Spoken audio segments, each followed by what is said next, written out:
श्री शिव महापुराण विद्वेश्वर संहिता छठा अध्याय। 5 कृत्यों का प्रतिपादन, प्रणव एवं पंचाक्षर मंत्र की महत्ता, ब्रह्मा विष्णु द्वारा भगवान शिव की स्तुति तथा उनका अंतर्धान। ब्रह्मा और विष्णु जी ने पूछा, प्रभु, सृष्टि आदि 5 कृत्यों के लक्षण क्या है? यह आप हम दोनों को बताइए। भगवान शंकर बोले, मेरे कर्तव्यों को समझना अत्यंत गहन है, तथापि मैं कृपा पूर्वक तुम्हें उनके विषय में बता रहा हूँ। ब्रह्मा और विष्णु, सृष्टि, पालन, संहार, तिरोभाव और अनुग्रह, ये 5 ही मेरे जगत संबंधी कार्य हैं जो नित्य सिद्ध हैं। संसार की रचना का जो आरंभ है उसी को सर्ग या सृष्टि कहते हैं। मुझसे पालित होकर सृष्टि का सुस्थिर रूप से रहना ही उसकी स्थिति है, उसका विनाश ही संहार है। प्राणों के उत्क्रमण को तिरोभाव कहते हैं। इन सब से छुटकारा मिल जाना ही मेरा अनुग्रह है। इस प्रकार मेरे 5 कृत्य हैं। सृष्टि आदि जो 4 कृत्य है वे संसार का विस्तार करने वाले हैं। 5वां कृत्य अनुग्रह मोक्ष का हेतु है। वह सदा मुझ में ही अचल भाव से स्थिर रहता है। मेरे भक्तजन इन 5 कृत्यों को 5 भूतों में देखते हैं।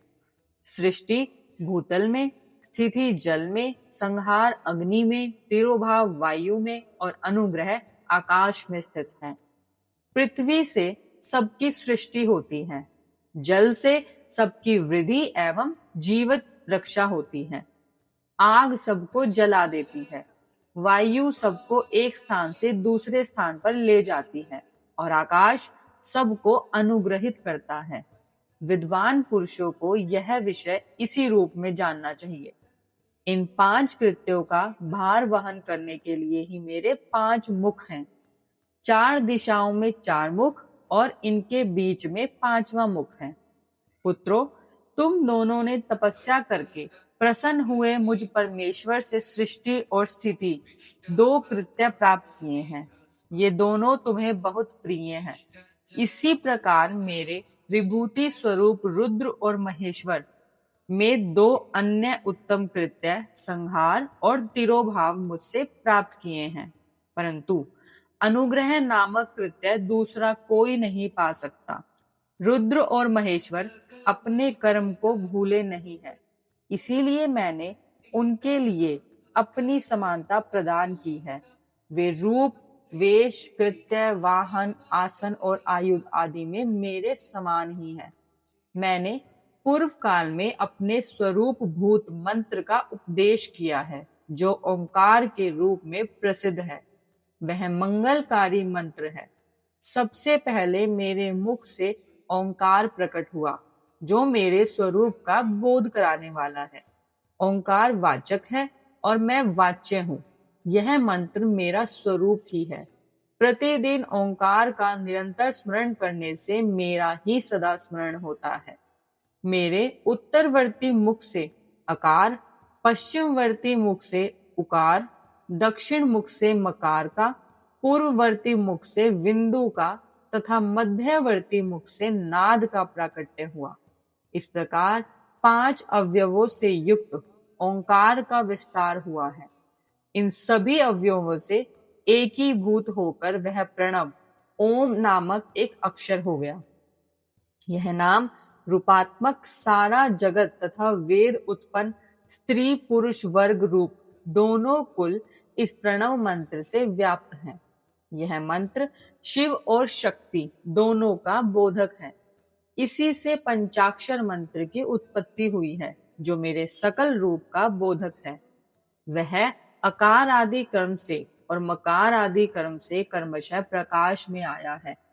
ओम नमः शिवाय, यह पंचाक्षर मंत्र है। इस पंचाक्षर मंत्र से मात्र का वर्ण प्रकट हुए हैं, जो 5 भेद वाले हैं। उसी से शिरो मंत्र सहित त्रिपदा गायत्री का प्राकट्य हुआ है।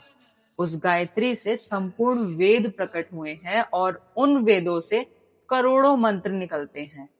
उन मंत्रों से भिन्न भिन्न कार्यों की सिद्धि होती है, परंतु इस प्रणव एवं पंचाक्षर से संपूर्ण मनोरथों की सिद्धि होती है। इस मंत्र समुदाय से भोग और मोक्ष दोनों सिद्ध होते हैं। मेरे सकल स्वरूप से संबंध रखने वाले सभी मंत्रराज साक्षात भोग प्रदान करने वाले और शुभ कारक हैं। नंदिकेश्वर जी कहते हैं, तदनंतर जगदम्बा पार्वती जी के साथ बैठे हुए गुरुवर महादेव जी ने उत्तराभिमुख बैठे हुए ब्रह्मा और विष्णु को पर्दा करने वाले वस्त्र से आच्छादित करके उनके मस्तक पर अपना कर कमल रखकर धीरे धीरे उच्चारण करके उन्हें उत्तम मंत्र का उपदेश दिया। मंत्र तंत्र में बताई हुई विधि के पालन पूर्वक 3 बार मंत्र का उच्चारण करके भगवान शिव ने उन दोनों शिष्यों को मंत्र की दीक्षा दी। फिर उन शिष्यों ने गुरु दक्षिणा के रूप में अपने आप को ही समर्पित कर दिया और दोनों हाथ जोड़कर उनके समीप खड़े हो उन देवेश्वर जगत गुरु का स्तवन करने लगे। ब्रह्मा और विष्णु बोले, प्रभु आप निष्कल रूप है, आपको नमस्कार है। आप निष्कल तेज से प्रकाशित होते हैं, आपको नमस्कार है। आप सबके स्वामी हैं, आपको नमस्कार है। आप सर्व आत्मा को नमस्कार है, अथवा सकल स्वरूप आप महेश्वर को नमस्कार है। आप प्रणव के वाच्यार्थ हैं, आपको नमस्कार है। आप प्रणव लिंग वाले हैं, आपको नमस्कार है।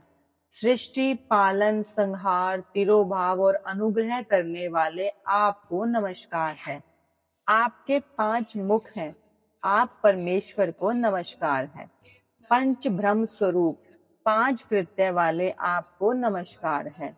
आप सबके आत्मा हैं, ब्रह्म हैं। आपके गुण और शक्तियां अनंत हैं, आपको नमस्कार है। आपके सकल और निष्कल 2 रूप है। आप सद्गुरु एवं शंभु हैं, आपको नमस्कार है। इन पाद्यों द्वारा अपने गुरु महेश्वर की स्तुति करके ब्रह्मा और विष्णु ने उनके चरणों में प्रणाम किया। महेश्वर बोले, आद्रा नक्षत्र से युक्त चतुर्दशी को प्रणव का जप किया जाए तो वह अक्षय फल देने वाला होता है। सूर्य की संक्रांति से युक्त महा आद्रा नक्षत्र में एक बार किया हुआ प्रणव जप कोटि गुने जप का फल देता है। मृगशिरा नक्षत्र का अंतिम भाग तथा पुनर्वसु का आदि भाग पूजा होम और तर्पण आदि के लिए सदा आद्रा के समान ही होता है, यह जानना चाहिए। मेरा या मेरे लिंग का दर्शन प्रभात काल में ही प्रातः और संगव काल में करना चाहिए। मेरे दर्शन पूजन के लिए चतुर्दशी तिथि निशीथ व्यापिनी तथा प्रदोष व्यापिनी लेनी चाहिए, क्योंकि परवर्ती तिथि से संयुक्त चतुर्दशी की ही प्रशंसा की जाती है। पूजा करने वालों के लिए मेरी मूर्ति तथा लिंग दोनों समान है, फिर भी मूर्ति की अपेक्षा लिंग का स्थान ऊंचा है। इसलिए पुरुषों को चाहिए कि वे मूर्ति से भी श्रेष्ठ समझकर लिंग का ही पूजन करें। लिंग का ओंकार मंत्र से और मूर्ति का पंचाक्षर मंत्र से पूजन करना चाहिए।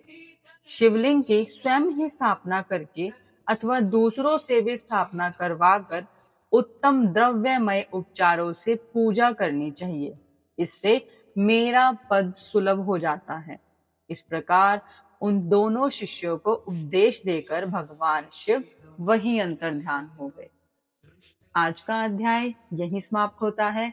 मिलते हैं अगले अध्याय में, तब तक के लिए जय शिव शंकर।